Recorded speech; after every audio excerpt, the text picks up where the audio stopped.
मित्रों नमस्कार। मैं सुधीर श्रीवास्तव ज्योतिष अनुसंधान केंद्र में आपका स्वागत करता हूं। मित्रों, आप लोगों ने मेरे चैनल को अगर अभी तक सब्सक्राइब नहीं किया है तो जल्द सब्सक्राइब करें ताकि मेरे आने वाले नए एपिसोड्स और वीडियोस की सबसे पहले आपको जानकारी मिल पाए।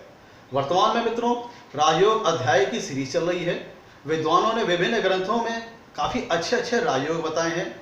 राजयोग वो होते हैं मित्रों जिसके चलते अगर जातक की कुंडली में राजयोग है तो जातक का जीवन काफ़ी सफल होता है, जातक अपने कार्यों में काफ़ी सफल होता है, जातक सुखी संपन्न और वैभवशाली जीवन जीने वाला होता है। उसका जीवन जीने का तरीका एक राजा के समान होता है, मतलब वो काफ़ी ठाट बाट के साथ रहता है।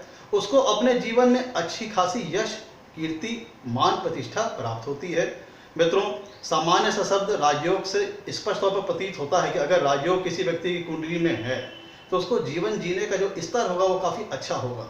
व्यक्ति को आसानी से उसके परिश्रमों में काफ़ी अच्छी सफलता प्राप्त होगी। जातक किसी उच्च पद पर आसीन होगा और जातक अपने जीवन में काफ़ी सफल होगा। उसको सुख और समृद्धि बड़ी आसानी से काफ़ी बड़ी मात्रा में प्राप्त होगी।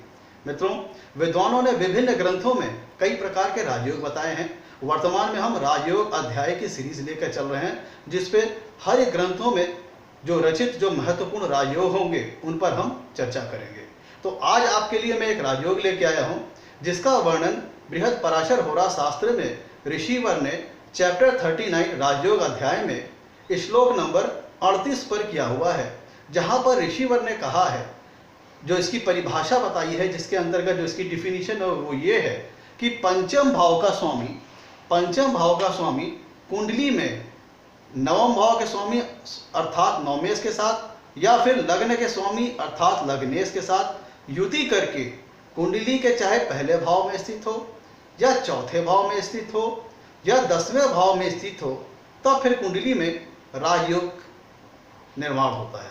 ध्यान दीजिएगा, जो ऋषिवर ने बृहद पराशर होरा शास्त्र में राजयोग अध्याय चैप्टर नंबर 39 में श्लोक नंबर 38 पर इस राजयोग की व्याख्या की है, जहां पर ऋषिवर ने कहा है कि पंचम भाव का स्वामी अर्थात पंचमेश कुंडली में नवमेश के साथ या फिर लग्नेश के साथ युति करके चाहे लग्न में स्थित हो, चाहे चौथे भाव में स्थित हो या फिर 10वें भाव में स्थित हो, तो फिर जाके कुंडली में राजयोग का निर्माण होता है। एक उदाहरण के माध्यम से मैं आपको ये बात समझाता हूँ। और मैं यहाँ पे एक सैंपल चार्ट मैंने लिखा है, लग्न को विशेष को मैंने एक सैंपल चार्ट बनाया हुआ है और मैं यहाँ पे जो राजयोग बता रहा हूँ ये सिद्धांत सभी लग्नों पर अप्लाई होगा। तो मैं आपको समझाने के लिए एक उदाहरण बता रहा हूँ, आप इसे अपनी कुंडली में अपने लग्न के अनुसार मैच करके सिद्धांत को देखिएगा। अगर सिद्धांत मैच कर रहा है तो इसका मतलब आपकी कुंडली में राजयोग का निर्माण हो रहा है।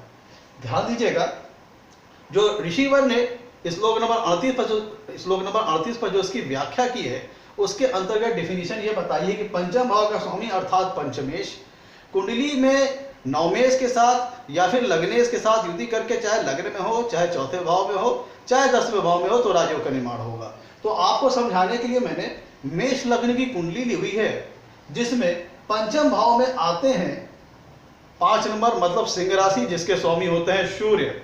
तो सूर्य, अब हमारा जो तीसरी रिक्वायरमेंट है इस राजयोग को बनने के लिए वो ये है, पहला तो ये हो गया पंचम भाव का स्वामी, वो इस कुंडली में होते हैं सूर्य। मेष लग्न अगर मैं आपको उदाहरण के लिए दे रहा हूं तो इसमें पंचम भाव के स्वामी बनते हैं सूर्य। अब हम देखते हैं कि डिफिनीशन ये है कि पंचमेश जो कि इस उदाहरण में सूर्य होते हैं वो नवमेश के साथ युति करके या फिर लग्नेश के साथ युति करके कुंडली के प्रथम भाव या चौथे भाव या 10वें भाव में स्थित हो। तो इस हमारी जो प्रथम जो एसेंशियल रिक्वायरमेंट है पंचमेश, वो हो गए इस उदाहरण में सूर्य। अब हम देखते हैं इस कुंडली में नवमेश और लग्नेश कौन है। तो इस उदाहरण कुंडली में अगर हम देखें, मेष लग्न की उदाहरण कुंडली अगर हम ध्यान से देखें तो नवम भाव में आ रहा है धनु राशि जिसके स्वामी होते हैं गुरु। तो मेष लग्न कुंडली के लिए नवमेश हो गए गुरु। अगर हम मेष लग्न के लग्न की बात करें तो लग्न में लिखा है 1 नंबर, मतलब मेष राशि, जिसके स्वामी होते हैं मंगल। तो प्रस्तुत उदाहरण में जो हमारी पहली रिक्वायरमेंट हो गई पंचमेश, वो हो गए सूर्य इस उदाहरण कुंडली में, और नवमेश हो गए गुरु और लग्नेश हो गए मंगल। तो पंचमेश इस कुंडली में नवमेश के साथ या लग्नेश के साथ युति करके चाहे पहले भाव में हो, चाहे चौथे भाव में हो, चाहे 10वें भाव में स्थित हो, तो राजयोग का निर्माण होगा। तो इस उदाहरण कुंडली में पंचमेश होते हैं सूर्य और नवमेश होते हैं गुरु और लग्नेश होते हैं मंगल।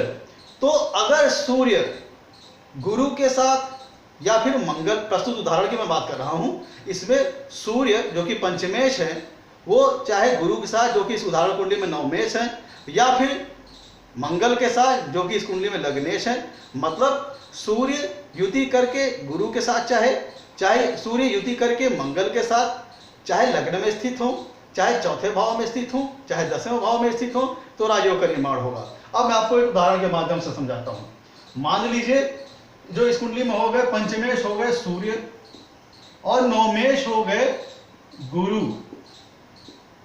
तो अगर सूर्य और गुरु की युति कुंडली में चौथे भाव में होती है, सूर्य यहाँ पे क्या हो गए पंचमेश और गुरु यहाँ पे क्या हो गए नवमेश, तो फिर इस कुंडली में जो हमारी जो एसेंशियल रिक्वायरमेंट है, पहली एसेंशियल रिक्वायरमेंट क्या है कि पंचमेश चाहे नवमेश के साथ युति करे चाहे लग्नेश के साथ युति करे। तो यहाँ पे हमारे जो पंचमेश होते हैं इस उदाहरण में होते हैं सूर्य, उन्होंने नवमेश के साथ युति की है। दूसरी अनिवार्य कंडीशन या कहें एसेंशियल रिक्वायरमेंट हुई है कि फिर पंचमेश नवमेश या लग्नेश के साथ युति करके चाहे लग्न में हो, चाहे चौथे भाव में हो, चाहे 10वें भाव में हो। तो प्रस्तुत उदाहरण में पंचमेश नवमेश के साथ युति करके चौथे भाव में है, तो ऋषिवर की व्याख्या के अनुसार इस कुंडली में राजयोग का निर्माण होगा, जिसके चलते जातक का जीवन काफी सफल, सुखी, संपन्न और समृद्ध होगा। अब हम आपको एक और उदाहरण देते हैं कि राजयोग कैसे फलित हो सकता है मेष लग्न में। कि मान लीजिए कि सूर्य यहाँ पे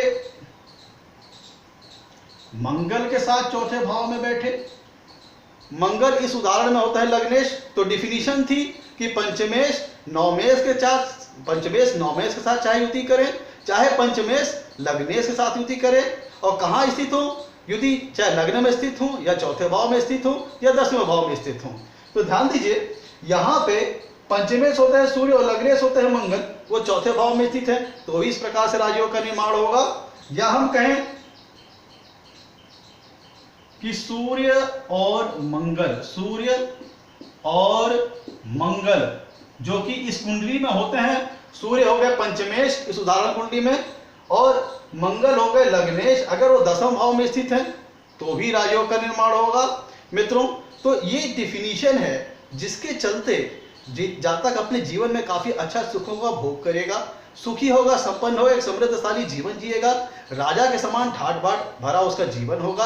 अगर इसको हम आधुनिक संदर्भ में बात करें तो व्यक्ति काफी सुखी और संपन्न जीवन जिएगा, उसके पास सारी लग्जरीज होगी, अच्छे कंफर्ट्स उसके पास होंगे, घर मकान जमीन जायदाद होगा, वाहन होगा, संतान का अच्छा सुख प्राप्त होगा, जातक काफी बुद्धिमान होगा और जातक अपने कार्यों में काफी अच्छी और बड़ी मात्रा में सफलता अर्जित करेगा, वो भी बेहद आसानी से। और जातक अपने जीवन में समाज में यश, कीर्ति, मान, प्रतिष्ठा बड़ी अच्छी मात्रा में प्राप्त करेगा। मित्रों, ये था ऋषिवर द्वारा बृहद पराशर होरा शास्त्र में राजयोग अध्याय चैप्टर नंबर 39 पर श्लोक नंबर 38 की व्याख्या।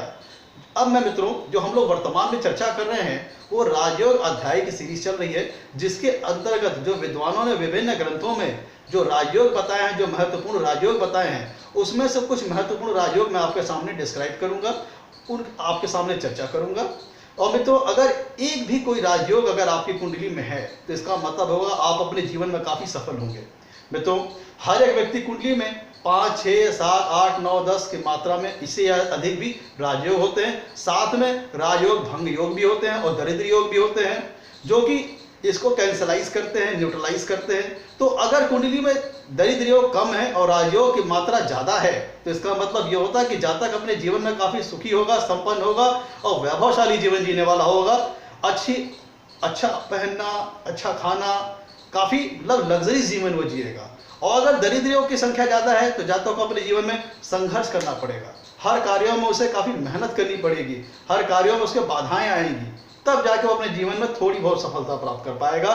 तो राजयोग होने से कुंडली में ये फर्क आ जाता है कि जातक अपने जीवन में काफी अच्छी सफलता प्राप्त करता है, सुखी संपन्न जीवन जीता है, लग्जरीज और कंफर्ट्स के साथ जीवन जीता है, हर प्रकार के सुखों का भोग प्राप्त करता है, बच्चों का अच्छा सुख, बुद्धिमान होता है, उसे भार्या का अच्छा सुख मिलता है, जीवन साथी अच्छा प्राप्त होता है। तो इससे राजयोग का ये प्रभाव पड़ता है जीवन में।